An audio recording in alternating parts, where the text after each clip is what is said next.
It's really ironic. Some people get back pain from stress. Some people get chest pains from stress. Some people get ulcers from stress. Some people get upper neck and headaches from stress. This is all channeled energy and distress from the brain going to various parts of the body and manifesting as physical findings and signs from essentially brain stress being channeled elsewhere, because the brain, I think, has only a certain capacity to hold on to nervous energy, then it has to discharge it into the body. So there's a definite mind-body connection. A lot of people channel their stress into their heart, and we know that stress and adrenaline that's produced by stress goes into the heart and can affect the heart in an adverse way that can create abnormal heart rhythms, spasm of the arteries of the heart, and clogging up of the arteries of the heart due to adrenaline causing platelets, which are the blood clotting material in the body, to coagulate. Adrenaline does all that, and in addition to spasm of the arteries. You see, the heart is an electrical organ. It produces by far the strongest source of bioelectricity in our body, up to 40 to 60 times stronger than the second most powerful source, which is the brain. This electrical energy travels through every single cell in our body and, in a sense, kind of binds the cells together. It's strong enough that it even can be detected outside the body, out into space, beyond the skin. It's not an aura that we're measuring when we do this, or anything like subtle energy. What it is very measurable electromagnetic energy, much like radio waves. And what we found is that the heart produces an electromagnetic field that surrounds our entire body in 360 degrees. And that it can be detected about 3 to 4 feet with magnetometers outside the body. Researchers at the Manager Clinic in Kansas say they've detected it 10 to 12 feet. So regardless of how far it goes, what's interesting is that we produce this electromagnetic field that can be detected, that can be measured with sensitive mainstream medical equipment. The human nervous system is an electrical energy system where positive and negative ions flow.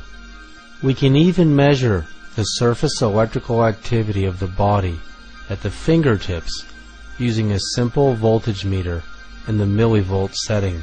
Most human beings have far less than 1 volt total, regardless of where we measure along the body. The numbers oscillate due to the numerous electrical pulses in our nervous system. Testing hundreds of individuals, our study has shown that everyone has different voltages at different moments in their lives. Children tend to test around 1/4 of a volt, while adults can range anywhere between 0.5 and 30/100ths of a volt. If we are less than a 1.5 volt battery, how can we broadcast a powerful energy signature? And how can we hear a message that is meant for us? The greatest mind control experiment the government ever did on us is tell us that our minds are not powerful. In the year 2009, I conducted hundreds of voltmeter tests on the human nervous system from age groups from, literally children to teenagers to middle years and to elderly years. I found that all human beings have different millivolt ranges in their nervous system. Our nervous system runs positive and negative ions throughout our body, through our hands and our feet and our chest. Our entire body is being energized by the central nervous system and the autonomic nervous system.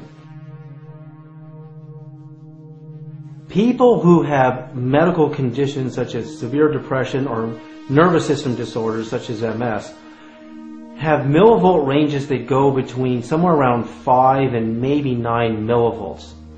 Now, to give you a comparison, the average person ranges between 50 or maybe even 30 and 100 millivolts. That's the average person in the average state of consciousness. A millivolt is 1/1000th of a volt. So our body is running between maybe 30 and 100 millivolts optimally. That's when we're really in our optimal range. If there was a way to raise the human body voltage, which is the electricity in our nervous system, to higher levels, that super athletes train to get their nervous systems up to 2 full volts per cell, which is 2,000 millivolts, what will happen to our consciousness? Will it be easier for us to project our thoughts to cooperatively affect our reality? Will it be easier for us to apply a stronger signal to the law of attraction? Think of a radio. You're trying to listen to your favorite song on the radio, and you can barely hear it because your radio doesn't have enough power. Well, your body is like a radio transmitter receiver. If you don't have enough energy in your system and you're trying to send thoughts out into the universe to cooperatively affect your reality, to attract your soulmate, to attract a business idea, to become more creative, and you don't have enough power in your nervous system, the chances of you manifesting your reality the way you want it to be are going to be much lower. So you need to increase your energy levels first, which you can do by meditation, and you can also do by using technologies like we're talking about here. Doing a simple experiment. When we get a weak signal on the radio and we place our hands on the antenna, the signal mysteriously improves.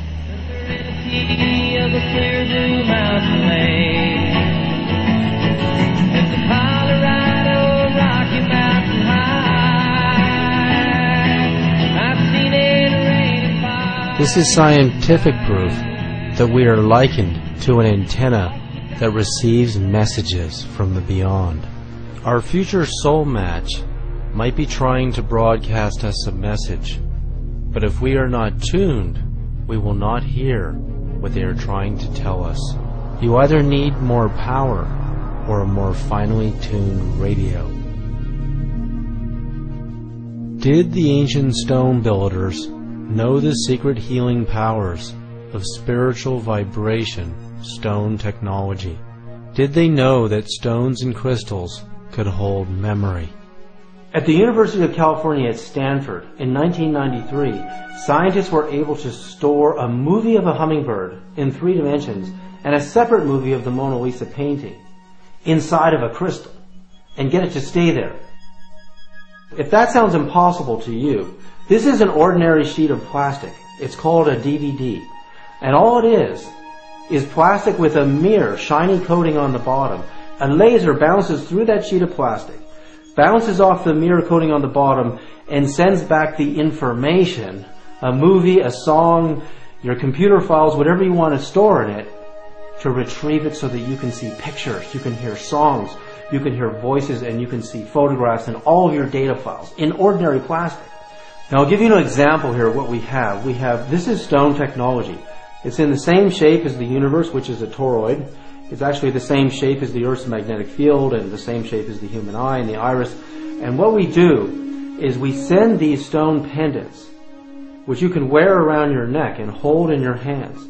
We send them into a series of 5 quantum energy generators, and we charge them with tachyon energy, which is faster than light energy.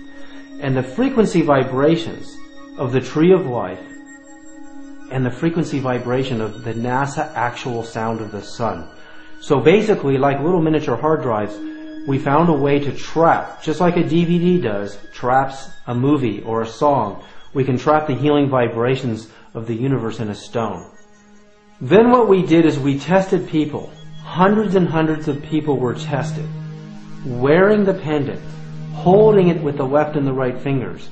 And we could clearly find, within seconds, the human body voltage would come to much higher levels.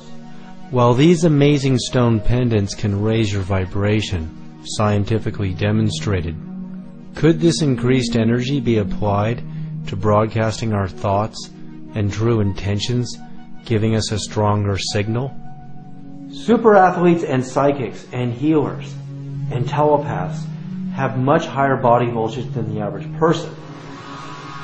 Dr. William Tiller conducted human voltage studies on human beings who were Qigong masters or healers, demonstrating extrasensory abilities.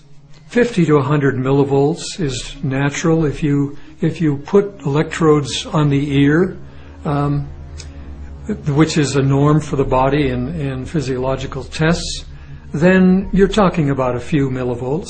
But if you're working with a healer, as we did some experiments, copper wall experiments, with Elmer Green and I did this back in the 70s, then the healer, you can measure body voltages on the walls, and we found that a healer could increase the body voltage on a wall